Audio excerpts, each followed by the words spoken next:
दोस्तों नेपाल दुनिया के कुछ चुनिंदा देशों में शामिल है जो कि आज तक किसी का गुलाम नहीं बना। जी हाँ, 1814 से लेकर 1816 तक इस देश के राजाओं की लड़ाई अंग्रेजों से हुई थी, लेकिन नेपाल गुलाम नहीं बना। दुनिया के सबसे खूबसूरत देश में से एक नेपाल की बात ही निराली है। और अगर आपको नेपाल हिंदुस्तान से जाना है तो आपको वीजा लगवाने की जरूरत नहीं है। अब हम आपको नेपाल देश की वह तमाम जगह घुमा देते हैं जो कि है वर्ल्ड पॉपुलर डेस्टिनेशन मुक्तिनाथ मंदिर। दोस्तों, मुक्तिनाथ मंदिर नेपाल दर्शनीय स्थल का एक और देखने लायक स्थल है। मुक्तिनाथ घाटी में यह मंदिर स्थित है। यह मंदिर भगवान विष्णु को अर्पित है और इस मंदिर में शालिग्राम शिला या शालिग्राम पत्थर की पूजा की जाती है। हिंदू धर्म के अनुसार शालिग्राम शिला में भगवान विष्णु का निवास माना गया है और इसलिए इस पत्थर को काफी पवित्र माना जाता है। इस मंदिर को पंगुड़ा वास्तुकला से बनाया गया है। वही यह मंदिर हिमालय में 3700 मीटर से भी ज्यादा ऊंचाई पर मौजूद है, जिसकी वजह से इस मंदिर के आसपास काफी प्राकृतिक सुंदरता देखने को मिलती है। यहाँ पर तीर्थ यात्रा करना थोड़ा मुश्किल है क्योंकि इस क्षेत्र की यात्रा में हिमालय क्षेत्र की बड़ी पर्वत श्रृंखलाओं को पार करना होता है। पशुपतिनाथ मंदिर दोस्तों नेपाल दर्शनीय स्थल में पहला प्रसिद्ध मंदिर पशुपतिनाथ मंदिर है। पशुपतिनाथ मंदिर नेपाल की राजधानी काठमांडू में स्थित है और यह बात तो आप जानते ही होंगे कि पशुपतिनाथ भगवान शिव को ही कहा जाता है। यह सिर्फ धार्मिक स्थल के रूप में ही नहीं बल्कि सांस्कृतिक स्थल के रूप में प्रसिद्ध है। यह प्रसिद्ध भगवान शिव को अर्पित है। इस मंदिर में केवल हिंदू धर्म के लोग ही जा सकते हैं और अन्य धर्म के लोग को इस मंदिर के दर्शन बाहर से ही करने पड़ते हैं। यह बागमती नदी के किनारे बना हुआ है। इस मंदिर के आसपास काफी सुंदर माहौल देखने को मिलता है और शिवरात्रि के दिन इस मंदिर में पर्व का आयोजन किया जाता है। पर्व के दौरान काफी संख्या में भक्त इस मंदिर में आते हैं। यह मंदिर काठमांडू से मात्र 3 किलोमीटर की दूरी पर स्थित है। इस मंदिर में जाने का सबसे बेस्ट समय सुबह के दौरान सूर्योदय का है। जी हाँ दोस्तों, वैसे भी हमारे देश में कई ऐसे लोग हैं जो कि साल में 1 से 2 बार भी इस मंदिर में जाकर भगवान शिव के दर्शन कर लेते हैं। कहा जाता है कि यहाँ आने के बाद आपके मन को बहुत शांति मिलती है और आपकी सोच बदल जाती है। आप इस दुनिया की सच्चाई को समझने लगते हैं। अगर आप नेपाल जाएं तो इस मंदिर को जरूर विजिट करें। अब काठमांडू शहर दोस्तों, काठमांडू शहर नेपाल दर्शनीय स्थल की शोभा बढ़ाता है। नेपाल की राजधानी काठमांडू में शाम के समय सैर करने का एक अलग ही आनंद आता है। दरअसल काठमांडू हिमालय के पहाड़ों से घिरा हुआ है और ऐसे में शाम के समय यहाँ का मौसम काफी सुहाना हो जाता है। साथ में इस जगह पर नेपाली ट्रेडिशनल डांस और कई तरह के कार्यक्रमों का आयोजन भी समय समय पर होता रहता है। काठमांडू में आपको शॉपिंग करने के लिए भी काफी कुछ मिल जाएगा।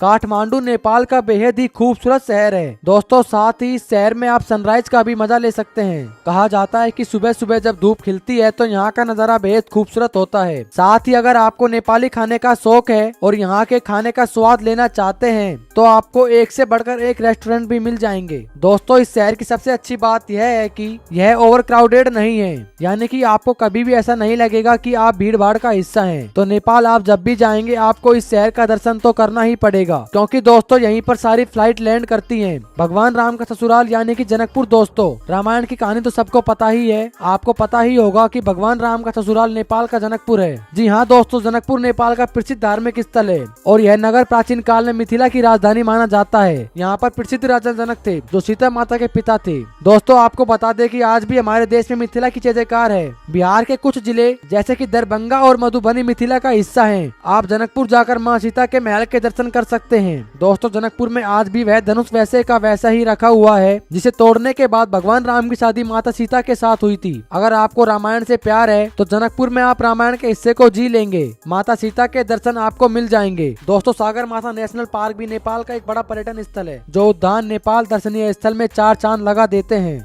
सागर माथा नेशनल पार्क बेहद ही सुंदर जगह है और इस उद्यान से माउंट एवरेस्ट को भी देखा जा सकता है। जो लोग माउंट एवरेस्ट नहीं जा सकते हैं वे लोग सागर माथा राष्ट्रीय उद्यान से माउंट एवरेस्ट को देख सकते हैं। इस पार्क में आपको कई तरह के पक्षी और जानवर देखने को मिल जाएंगे। इस पार्क को प्राकृतिक विश्व धरोहर स्थल का दर्जा भी प्राप्त है। वाकई में यह बहुत ही खूबसूरत जगह है और इस जगह पर जाकर आपको बहुत मजा आने वाला है। वैसे भी दोस्तों, जो भी नेपाल के दर्शन करने निकलते हैं वह सागर माथा नेशनल पार्क तो आते ही हैं। आप भी जरूर जाइएगा। दोस्तों, पोखरा नेपाल दर्शनीय स्थल का एक और प्रसिद्ध दर्शन स्थल है। पोखरा शहर के पास ही फेवा झील स्थित है और झील के चारों ओर काफी सुंदर और शांत वातावरण है। जो भी लोग नेपाल घूमने के लिए जाते हैं वह पोखरा जरूर जाते हैं। पोखरा नेपाल का दूसरा सबसे फेमस शहर है और इस जगह पर झील के अलावा कई सारे मंदिर भी हैं। साथ ही यहाँ की शाम बहुत ही खूबसूरत मानी जाती है। कहा जाता है कि अगर नेपाल गए हैं तो एक शाम आप पोखरा के लिए भी रख लीजिए। जी हाँ, यहाँ आपको नेपाल की ट्रेडिशनल लाइफ स्टाइल देखने को मिल जाती है। यहाँ के होटल में रहने से लेकर यहाँ का खाना पीना सब नेपाली स्टाइल का है।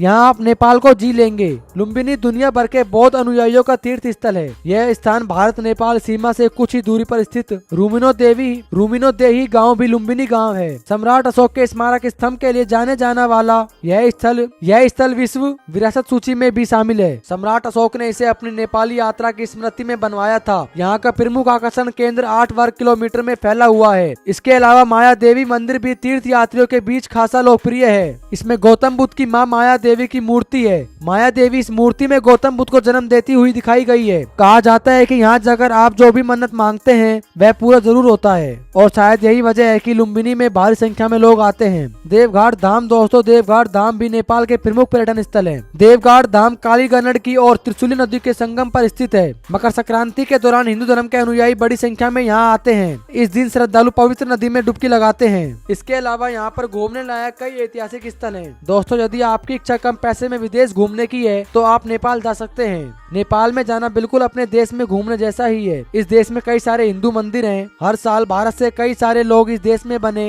इन प्रसिद्ध हिंदू मंदिरों को देखने के लिए जाते हैं। नेपाल देश में मंदिरों के अलावा कई सारे सुंदर पर्यटन स्थल भी हैं जो कि विश्व भर में प्रसिद्ध हैं। नेपाल देश एडवेंचर करने वाले लोगों के लिए भी एकदम सही जगह है और इस जगह पर एडवेंचर का खूब मजा लिया जा सकता है। आप अपनी छुट्टियों के दौरान इस देश में जाने का विचार कर सकते हैं।